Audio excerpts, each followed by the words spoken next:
Welcome back to the Piney Woods Homestead, y'all. Today is moving day. We got Sampson's lot done. Ran the electric yesterday, got a gate hung for him. And so this morning, hopefully he's good and hungry, and we'll just follow Lisa right through that chute into the new hog lot, and hopefully it will go that smooth. We're getting ready to find out. Y'all, thanks for stopping in. Lisa's nervous. She's been eating nails for breakfast and drinking black coffee, so hopefully she can handle this, and we'll get him moved. Guys, thanks for stopping in. Hit the old like for us, subscribe if you hadn't, and if you have, y'all, we appreciate it. Let's get on to moving him. Come on, Sampson. Hey, come on. Come on, bud. Come on. Come on. Sampson. Come on. Come on. Come on. He says, I don't like it. Sampson. Come on, buddy. Sampson.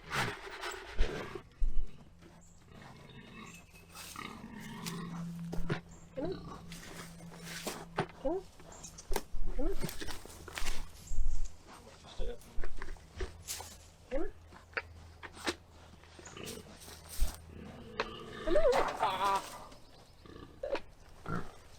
Okay. All right, so it's a slow process getting a pig to be brave enough to go to a new area. That's why loading them onto a trailer, you'll just leave the chute open, back your trailer up for a couple of days. After a full-grown hog, put some corn on it and get them up to it. And we don't want to run him down in here and force him. We want him to have a decent experience, and that's probably for us to have a decent experience. He probably don't give a rip either way. But we'll get him on down in here in just a minute, hopefully.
All right, Lisa finally got him coaxed into going down there with the feed bucket. I don't get back up here. I need to turn the fence around because we need him to learn those new barriers today, and it won't take him no time. He already knows the fence and what that's all about. But let me get it cut on real quick.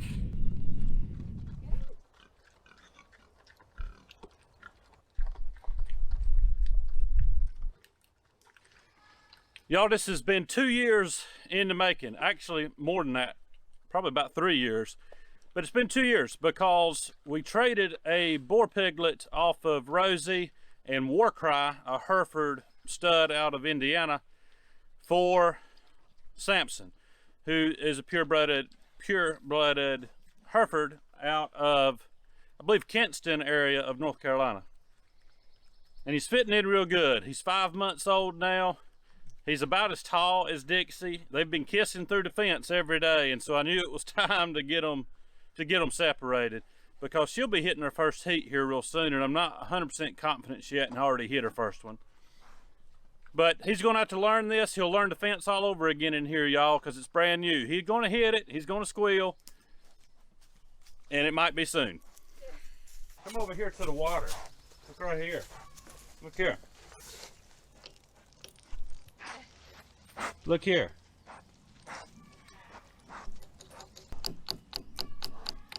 Sampson. He's got to explore. He's getting ready to pop it. He'll know where the water's at. Sampson.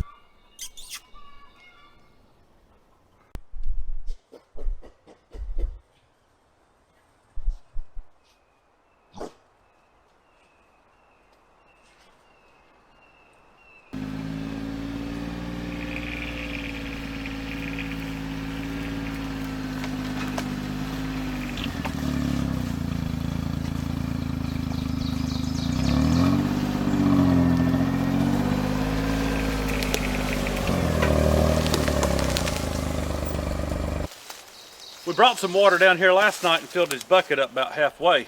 It's a 40 to 50 gallon container, just like we use everywhere else.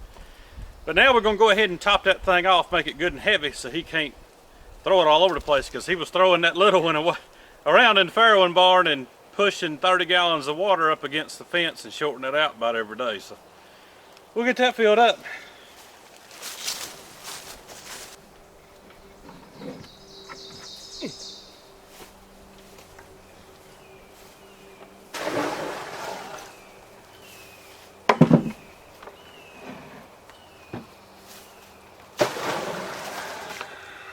I was giving Lisa a hard time last night because she actually stood on the back of the gator and put this water in, because I was just wore slap out.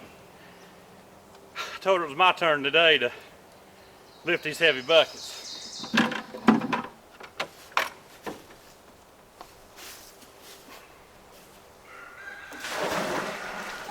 They are heavy.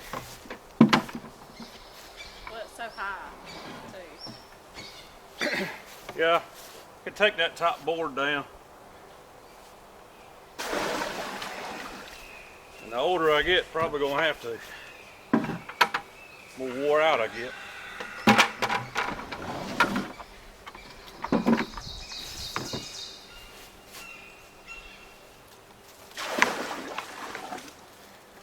Oh.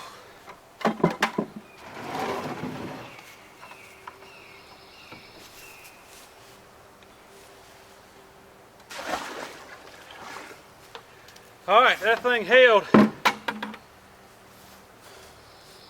50 gallons of water.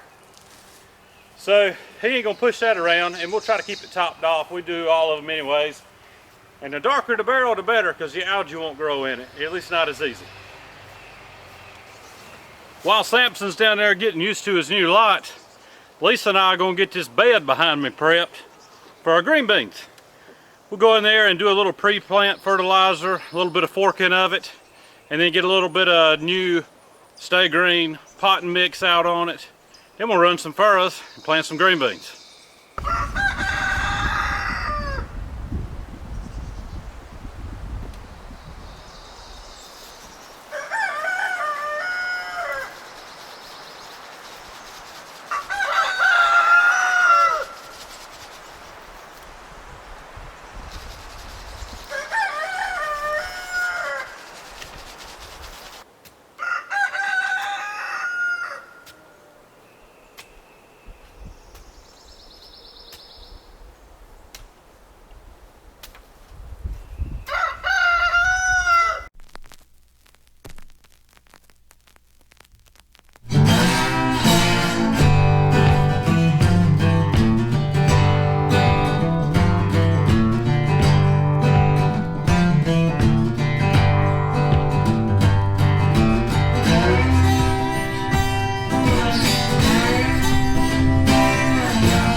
Alright, the forking's done.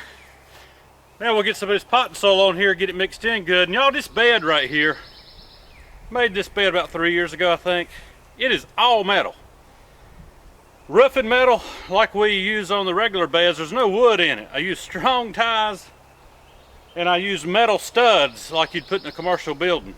because we had some of these items up in our barn, and even if you went to build it now, it'd still be cheaper than using lumber, and it would be a whole lot better than using wheat straw bales that are going to last you 1 year. I see some people doing that, but you're going to pay $3 to $5 a bale for wheat straw, and then it's going to rot down, and next year you got to do it all over again. So this looks pretty good. It's not bad. It can be dressed up with a little lumber on the outside, but hey, it grows beans, and that's all we care about. Mostly. It's mostly all we care about. Dull my knife up some more.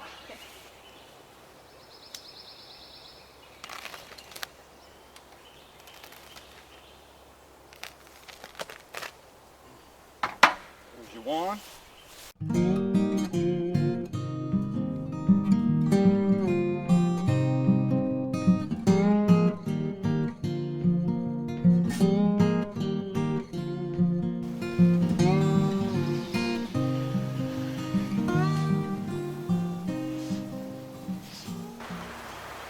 Now I'll take me a rake and run me some furrows. And we'll plant these tight. Remember, this is square foot gardening in a raised bed for the most part.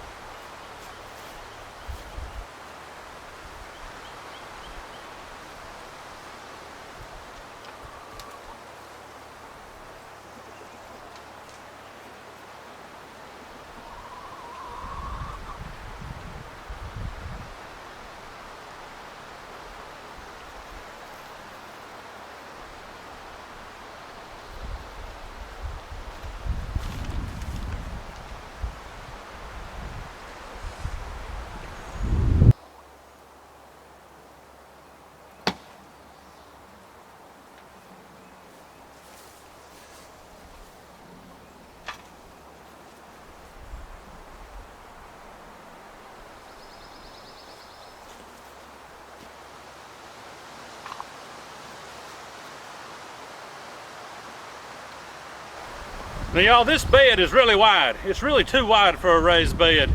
But for what we grow in it works, and we do a lot of beans in it. But I use a piece of PVC pipe, just a piece of 3/4, and I'll put it out in there, run my seeds down through it, and it works out really good. Then we can go back, cover them in, give them another good watering.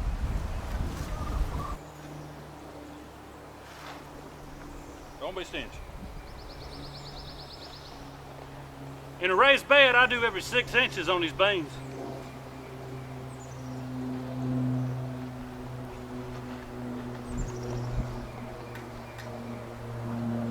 Roundabout. Lisa'd be out here with a tape measure because she likes things perfect. I just kind of do it by eyeball.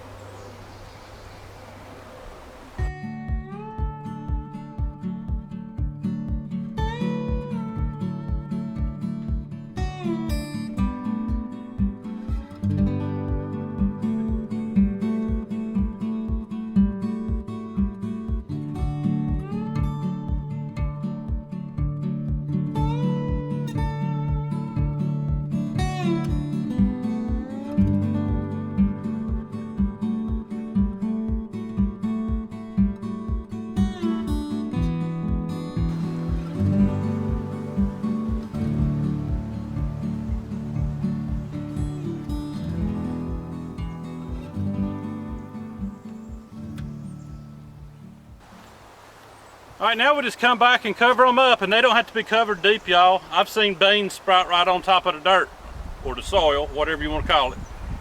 But we cover them up just a little bit, that way the birds ain't out here trying to peck them and eat them. And Lisa's gonna do it by hand, because she likes getting her hands dirty.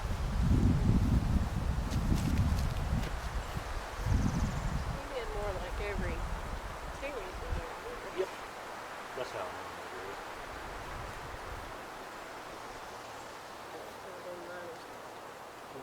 Yours.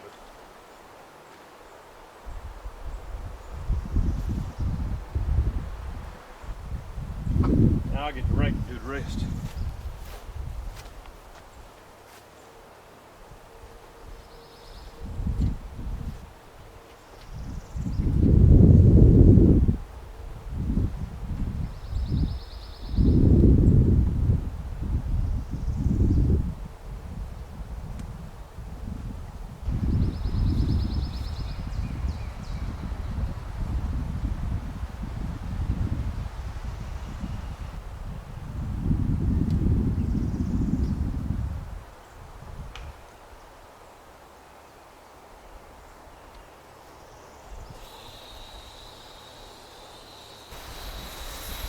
Now in about a week we should see beans popping up. If this roller coaster weather we've been having will kind of calm down and give us some consistent temperatures. But we should be about out of that now. So we'll see those coming up, and after we've harvested them, we'll pick them about 3 times. And then we'll go right back behind them and succession plant again. We may do it in a different bed, probably put something different in this one. We like to rotate things. As soon as she's done watering in, we're going to move on and plant a big carrot bed.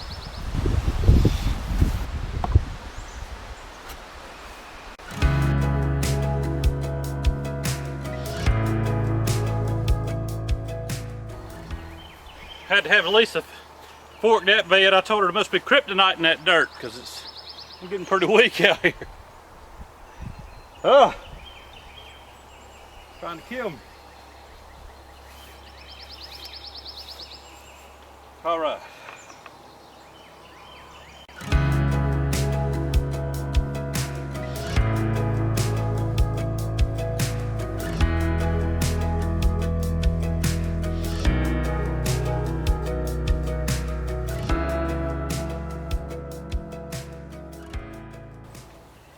Alright, all I'm going to do is go through here with a stick and just mark where Lisa wants to plant these. Last year, I just scattered them all in here and she had a hot mess.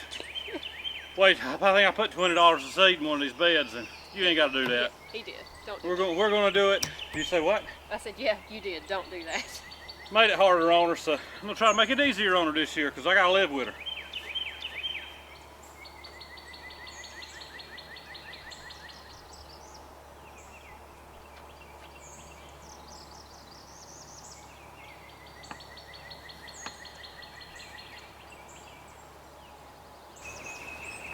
You can see the lines here.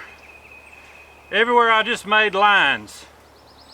We like everything to be even in these beds. It looks good and it's more efficient. So she'll come back now, put the seeds in these very, very shallow furrows, and then we'll lightly cover them, tamp them in with a rake, water them in, and put a tarp on it. And that tarp's gonna stay on it for a week while these germinate. Keeps them moist, keeps them warm.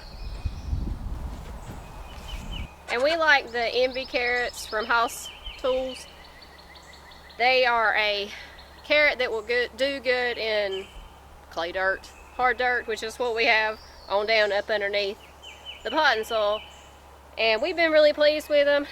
Our fall harvest didn't do fantastic just because everything that was going on. But spring did great. And these are going to be one pack of 750 seeds, which is plenty to do this raised bed. You'll have some thinning, but that's fine. But that's better than the 10,000 seeds that Matthew put in the fall.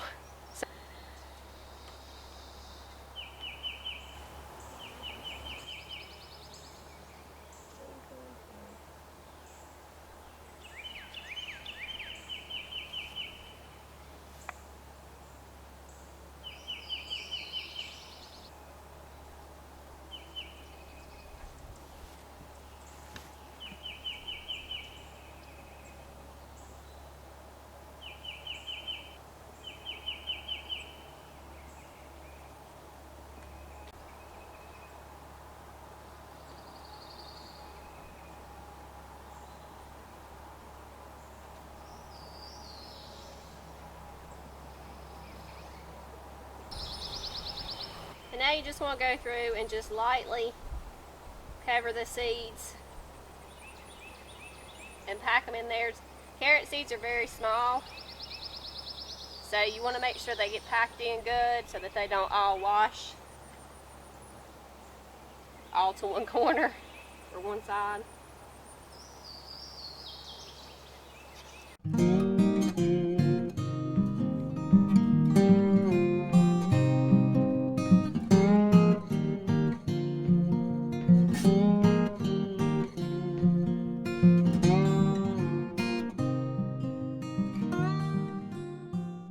Now after you get those carrot seeds planted, you want to come back and water them in very thoroughly.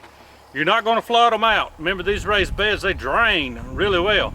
Go ahead and water it really good, because it's the last time you're going to water it for at least a week until you pull that tarp up 5 to 7 days later and see if you got sprouts. And in our experience, you will.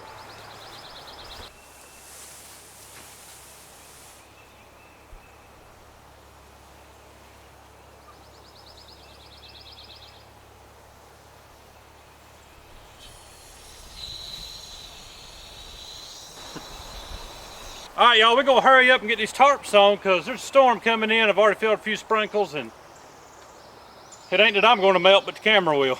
So we're gonna get these on here. Lisa was telling me some people use boards and put them down to help germination. We just always put tarps down, secure it with some boards on the edges. That just holds in your moisture, holds in your heat.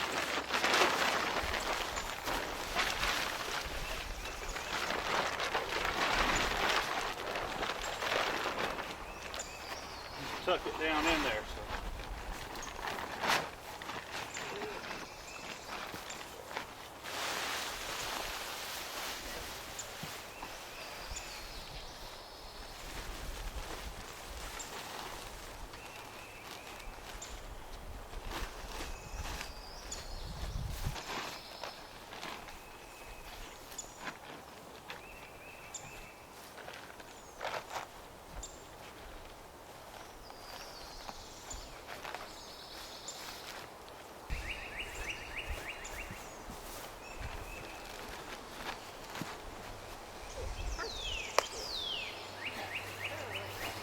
All right, y'all, thanks for spending a little bit of time with us today at the Piney Woods Homestead. As we got Sampson moved, Lisa about had a heart attack. It didn't go bad, y'all. It took us about maybe 10 minutes for him to follow the food bucket all the way in there. We watched us get some green beans planted and some carrots, and we'll show you the progression of those as things go along. And if everything holds true, we usually do pretty good with the gardens, y'all, so stay tuned and you'll get to see that. We put up a lot of food here. Guys, hit those thumbs up for us and subscribe if you hadn't. And if you have, y'all, we do appreciate it, and we really mean that. Y'all have a good day, a great week. I'm going to take a nap. Have a good day.